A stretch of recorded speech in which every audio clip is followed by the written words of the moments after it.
Well, this next one is brilliant. All right. Question 6 from Kiran. One possible dystopian future is the technocrat transhumanist vision of society organized via digital IDs, digital currency, social credit scores, small cities, censored networks, algorithmic governance, etc. I think many people will find this vision distasteful, and yet it is possible that it would represent a stable form at a higher level of complexity than actually exists, e.g., the next stage of evolutionary computation. What is the institute position in such a system? Assuming such a system is viable, would it be contrary to natural law to resist or destroy it? The argument could be made that devolving such a system to the present form of human organization would be a drop in complexity comparable to going from the present system to pre-industrial society.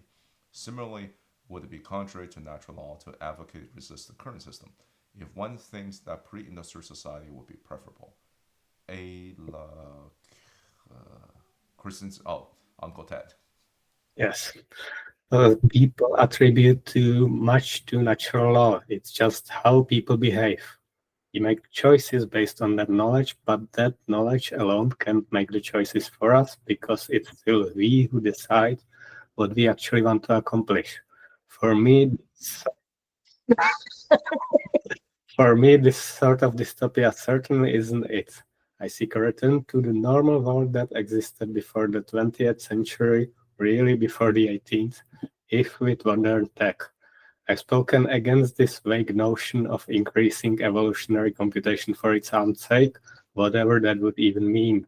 I want states whose entire purpose is increasing the evolutionary fitness of its population, including by making them anti-fragile to black swan events. And this involves decentralization and subsidiarity, making people resolve their problems at smallest scale they can, thus making sure no segment of society can impose its will on the rest without a fight. This would cost us some, perhaps a lot of economic efficiency, but unless it goes so far as to undermine collective sovereignty, I say so be it. System designed for humans, not humans designed for the system. That is beautiful, Martin. That is fucking elegant. Can we break this up into a couple pieces because you've got essentially two important arguments here. Yeah, Martin and I have been working on this the past couple of days because we've diverged, and unfortunately, yeah, there's a tendency to people to misunderstand what we say with natural law. Natural law is just how people behave. That's all we're saying. It's a system of measurement so that you can judge your whatever it is you want against what will happen if what people will do, right? And so we work with this term and this concept mostly so that we can stop governments from abusing their people with false promises. In other words, that's the idea, is that there is a set of, so if we put out a constitution of natural law, it's a system of calculating, right, of making calculations under the law that allow people to make choices without lying to each other, all right? Yeah, that constitution is applying natural law for a particular purpose. It is not natural law in itself. It's correct. So there's a difference between what I call science, natural law, and applied science, what you do with it. And apparently I'm failing in making this distinction often enough or with enough clarity. But that's the purpose, or again, my purpose all along has been to prevent lying, which is what I guess Martin would say, Marxist Trotskyist neocon progressive whatever sequence. Yeah, exactly. What these lies have been constructed from that have put our people into harm. So because people aren't able to discern whether those things are true or false promises. So we're trying to prevent lying. That's really what the goal is. What you do, truthfully, it's a fucking choice. It's none of our fucking business. You just can't lie about the consequences of it in order to obtain power that benefits you or some class at the expense of others. So I think so the second part is this so there's three parts. The first part was the meaning of natural law as we use it, the difference between the science of natural law and the applied science of it to helping people organize polities without being subject to deceptions, frauds, deceits, lies, whatever. Now, the second part here is the question of what does he call it? He calls all these dystopian future, right? You know, I don't think this is. I really have a problem with the durability of our credit reporting, and I'm terrified by the social credit score. And that is that people can learn. You know, people can learn, and so you know, punishing someone throughout their whole life for their folly when they're 22 years old is not helpful, right? I mean, it doesn't really give people a chance to say, okay, I need to start over and get my shit together and that kind of stuff. So if it's not perceptible by the people you interact with, I don't believe it's important. Does that make sense? The Say problem that is last part again. Martin, go ahead. the problem isn't just that, but that actually guarantees its actual morality as those people perceive it, and not some agenda that state is imposed. Okay, I haven't got there yet. You're correct. So my problem is the inability is taking these things to the point where people can't reset. In other words, there's no way to cleanse the slate after X years of doing the right thing. That's what bothers me. Because if you see people that get into these problems, they're usually doing something stupid when they're young, ignorant, undereducated, overly stressed. You know, they're doing something, right? So I have a problem with my problem with my problem. The problem I would have under jurisprudence, in other words, and under legislation, is the fact that we are creating a permanent record of a thing that isn't permanent. In other words, a permanent liability on a person, right? That I don't think should exist. Now, if you want to say that's my fundamental problem with the social credit criminal history nonsense, right?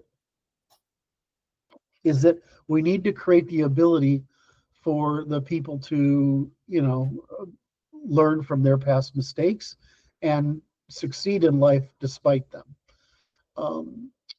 What's next? Let's see, the knowledge can't mix. The second thing is all this monitoring.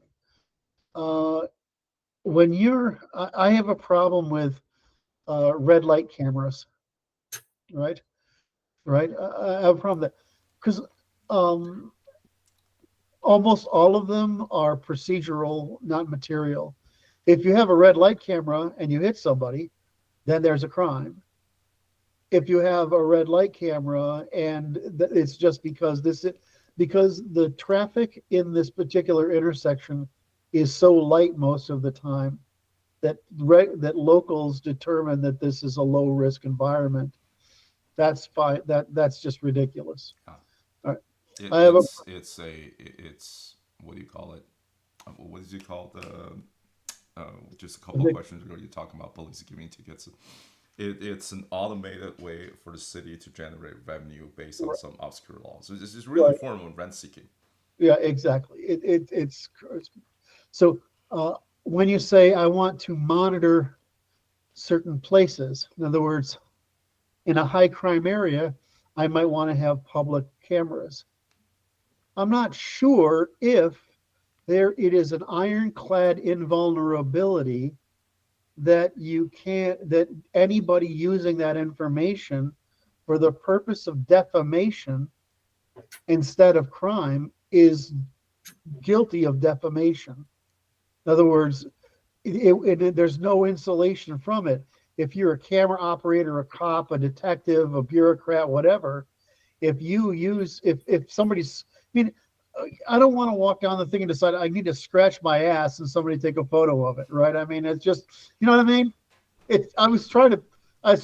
I went through all the things that I could think of, like picking your nose, whatever, scratching your balls. But scratching my ass was the one I came up with that was possible to insert there that would get a laugh, right?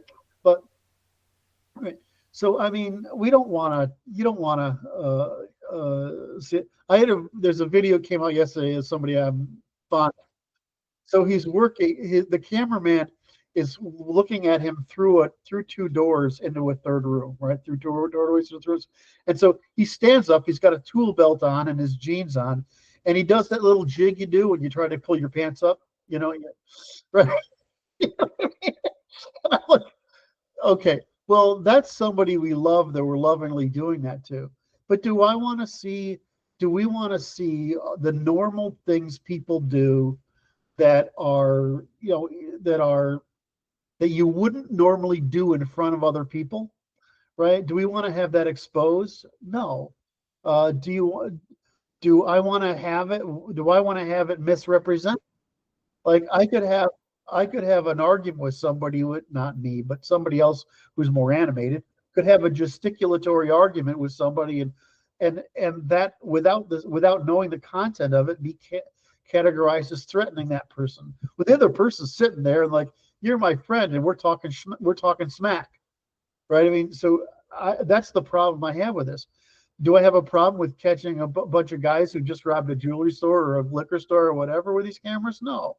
So it has to be a crime, right? Not a procedural crime, right? I mean, a material crime, not a and it can't and defamation using these recordings has to be rigidly enforced, right? So you can't use them because what this leads to is the what I call the dog collar problem in law, the same as the tech, which is the same as giving tickets to moms in minivans or in Bellevue, right? Is that you make everyone wear a collar, everyone have a dog on a leash and a collar because 10% of people can't control their dogs, are indisciplined with their dogs. So you punish everyone for the minority, right? That's my problem with this stuff is that, so then what happens is they devote their policing to policing things that aren't crimes, right? Because of a minority and imposing the costs on the majority, right? And so I don't want to make that behavior easier for law enforcement. The same goes for demographics. And then start policing demographics that can behave themselves by the standards of those that can't. Yes. Can you elaborate on that? Because I understood what you mean. It's the civil rights law premise. Basically, white people, Asian people don't need to be policed the same way black people need to be policed. Correct.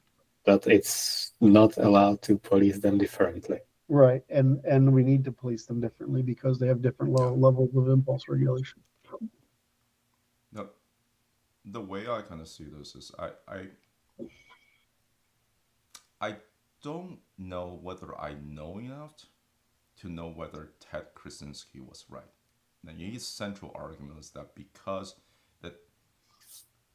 that technology, the existence of this technology, essentially forces humans. I'm probably not saying it right. That they essentially is inseparable from how humans uses it. In the sense that if you develop this technology, then there's no way to use it Could be. reciprocally, and therefore, in order for maximum human flourishing, you need to get rid of the technology. I think I said this before. When I read this book, I keep on alternating between this guy's a fucking genius versus he's a fucking lunatic, and I still can't I still can't tell whether it's a fucking lunatic or a fucking genius. Other it can be both.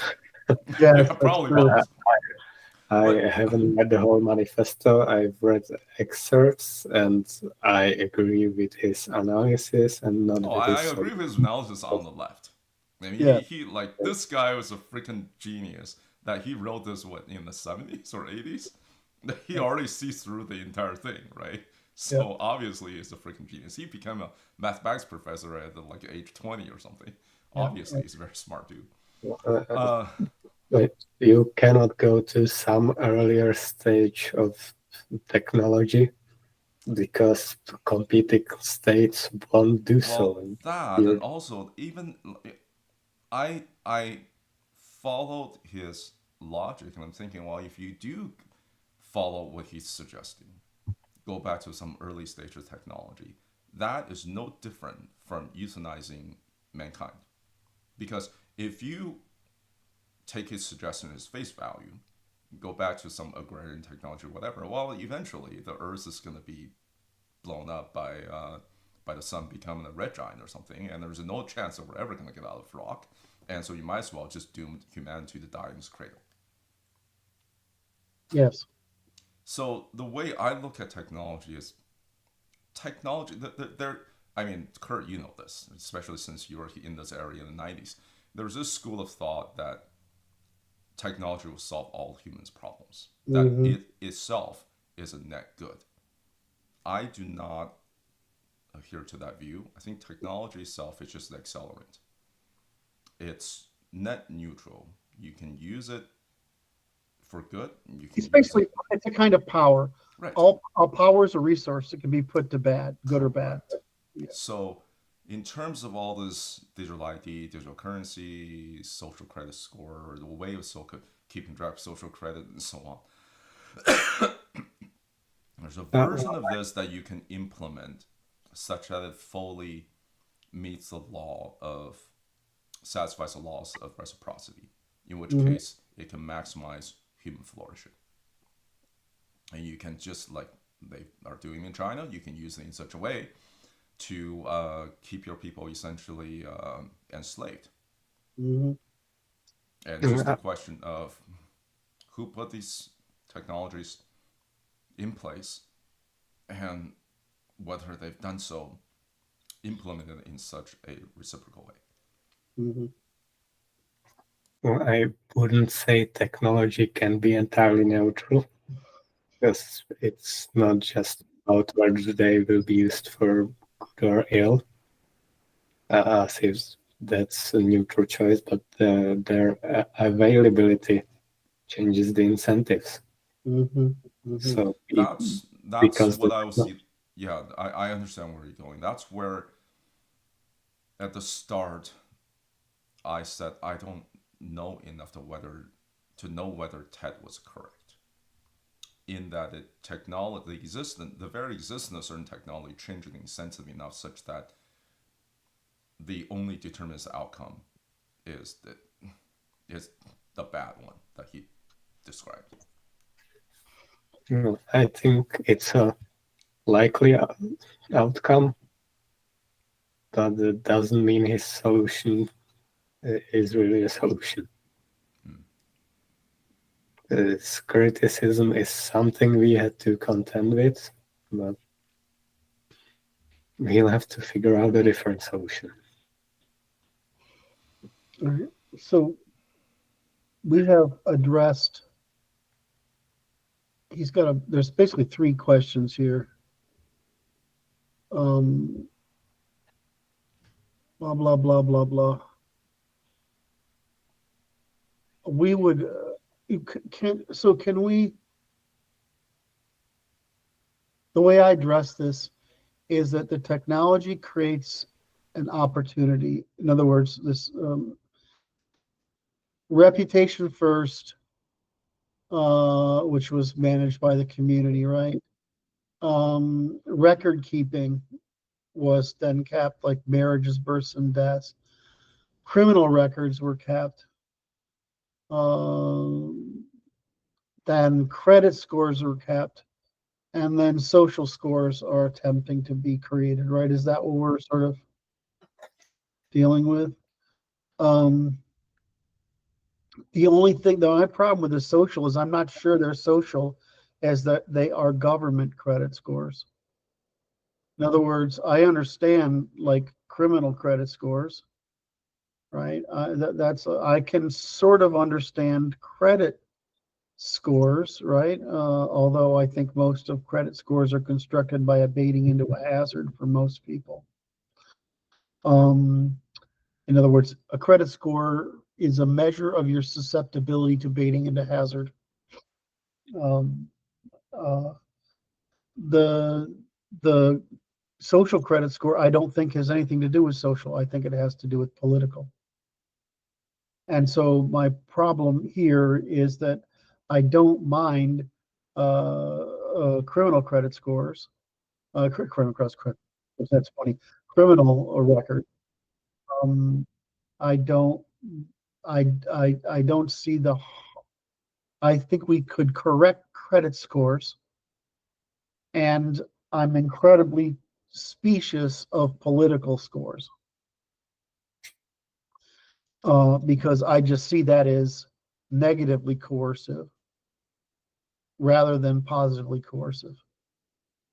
So that's my understanding of it.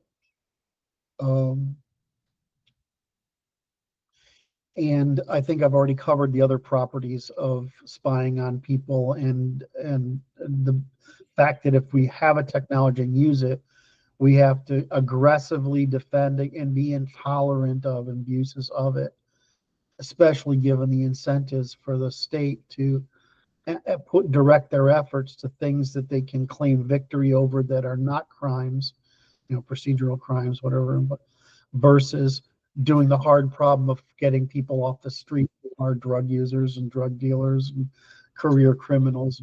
I mean, if you look at the stats, which another group of data just came out again, I don't know, a week or two ago.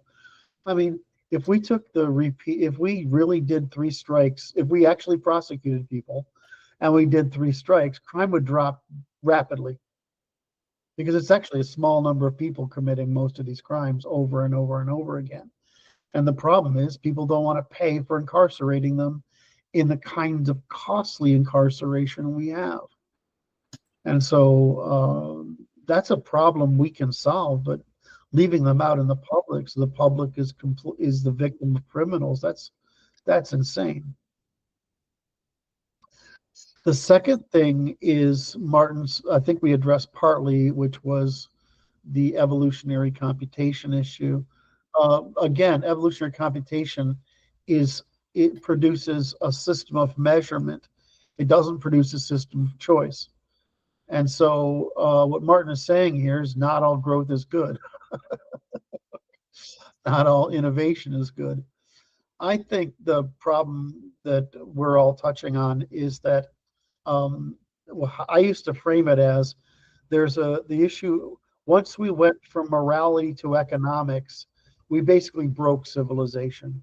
In other words, if governments were trying to manage us by economics instead of manage us by morals, that's when they went sideways. And that's become the way things have been done. And that route is terrible. However, the other way to look at it is we went from moral and social to economic and asocial.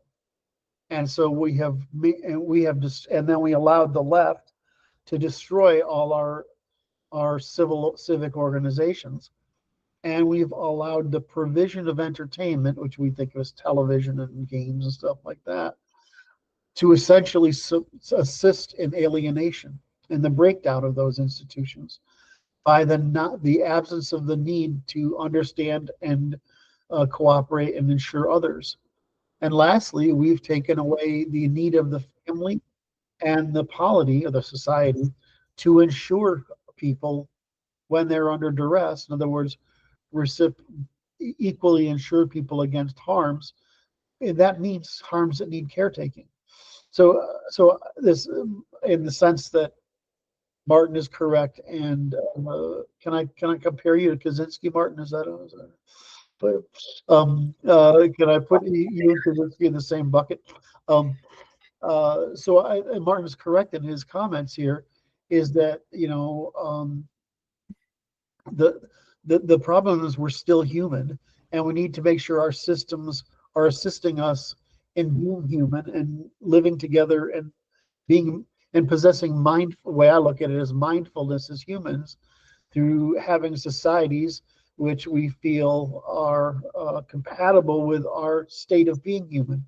And so again, I'm going to blame this on the shift from the shift, and it's mostly post-war, to Marxist, progressive, Trotskyist economic thinking, as the Marxists were correct that economic equilibration or economic wealth would compensate for the alienation of industrialization. No, society will benefit. Society's social orders and mindfulness are the way we maintain the civil society under the face of industrialization and the information age. So, I mean, I like Mark. I mean, this paragraph. I want states whose entire purpose is increasing the evolutionary fitness of its population, including by making them anti-fragile to black swan events. And this involves decentralization of subsidiarity, making people resolve their problems at the smallest scale they can, thus ensuring no segment of society can impose its will upon the rest without a fight. This would cost us some, perhaps a lot, of economic efficiency. I'm not actually sure about that. But unless it goes so far as to undermine collective sovereignty, I say so be it. A system designed for humans. I mean, that's a manifesto right there, Martin, and I think it's brilliant. And I would add that economic efficiency in itself, we should not consider that in itself a good. No, economic efficiency is just how fast you can convert some resource into something else. It doesn't mean that you could just as easily convert it into a bad. Well, I mean, the way I approach economics is that, as to say, and we've covered this already in this. Give me 1 second. I'm internalizing, Martin. The way we covered this already is we've already met the maximum standard of need. The only thing we are doing now is competing for signals. And we're competing for signals given the anonymity because of the social break and the alienation by social breakdown. And it's also the issue of scale, because now you're signaling to millions of people instead of 200. Sorry? Now you're signaling to millions of people instead of 200. That's right. How expensive those signals have to become. Correct. So, where are we going to go with this? So we're still stuck in the problem of trying to use governments and economies, government command and economies, to solve what is a problem that can only be solved by small scale and polities and societies, right? I mean, is that the way to? Yes, and government can only assist in creating conditions for those small communities to emerge. But it cannot solve the problems that those communities need to solve themselves. Correct. I actually think this is beautiful. All right. So have we killed this one?